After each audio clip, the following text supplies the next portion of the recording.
Hi, and welcome to today's episode of Inspiration Inc., where we focus on entrepreneurs who are starting something good. Mr. Paul Rice, who's the founder of Fair Trade USA, he is what I deem the father of fair trade in the U.S. He brought fair trade, agriculture, and education and mentorship. So, Paul, thank you so much for coming today and being on TV4's Inspiration Inc. So great to be here. Thank you. And I have so many questions for you, but I have to narrow them down. And one of the questions was, you have been the founder of Fair Trade in the USA. You brought it to the market here, and we're very curious. I know my audience and myself we're very curious on what inspired you to start Fair Trade in America and globally. So I got started in Fair Trade as a kid, really, because I was concerned about poverty. And when I went to college, I studied food and global poverty, and I wanted to do something about it. And so when I got to college at 22, I decided I wanted to go off and save the world. So I bought a one-way ticket to Nicaragua in the summer of 1983, and I went off to join the revolution, and I stayed for 11 years. And spent that time organizing farmers, doing a lot of training. I did some relief work, and it was an amazing adventure. But I have to say, the experience of aid, of charity, of that kind of top-down, aid-driven model of solving poverty, at least in my experience, it didn't work. I felt like despite our good efforts, despite our great plans, despite all the money poured into aid, more often than not, I think we just created dependency on aid. And so in the summer of 1990, I had a chance to shift gears because I heard about these crazy Europeans that called themselves fair traders and who were willing to buy direct from our farmers. If we could just get our farmers organized and go over the middlemen and sell direct, we could get a much, much higher price for our coffee harvest. That was kind of how I got started. I organized Nicaragua's first fair trade co-op. I led that for 4 years. We grew it to 3,000 families.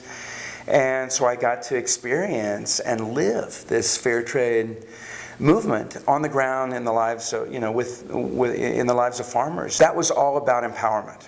It wasn't a top-down model. It was about farmers getting organized and developing their entrepreneurial spirit, and learning how to invest in the quality of their coffee, learning how to farm more sustainably.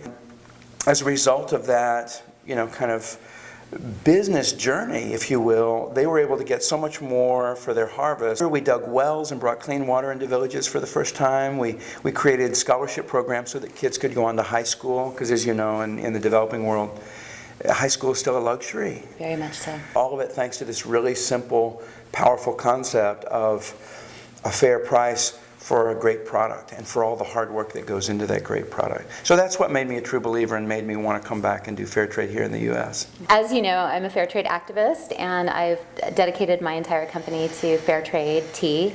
And what I find is that one single story can really pinpoint and touch somebody's heart so that they become a believer of fair trade. Is there a particular story of a farmer that you'd like to share with us? How much time you got, girl? I got hundreds. There's a young woman named Yolanda Rivera who lives way up in the mountains in northern Nicaragua.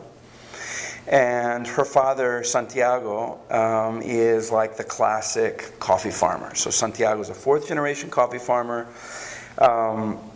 He's been poor all his life.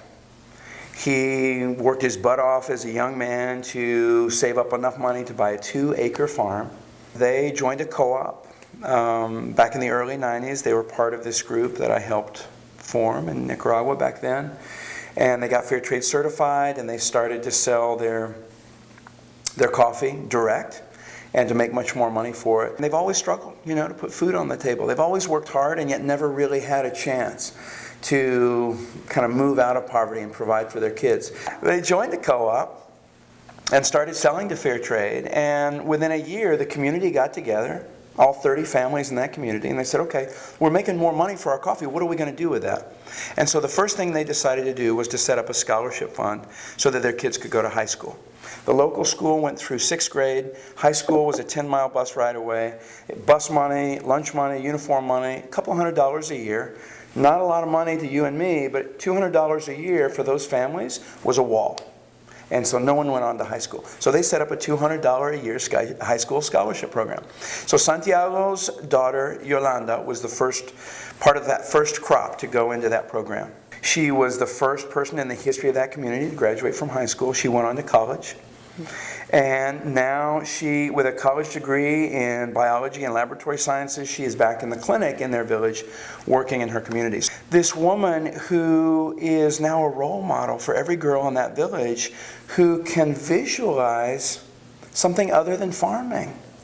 This transformation in Yolanda's life, her being able to reach her dreams, is now having a ripple effect that's going to change the lives of girls in that village forever. And you and I make that possible every time we buy a cup of fair trade coffee or a cup of fair trade tea.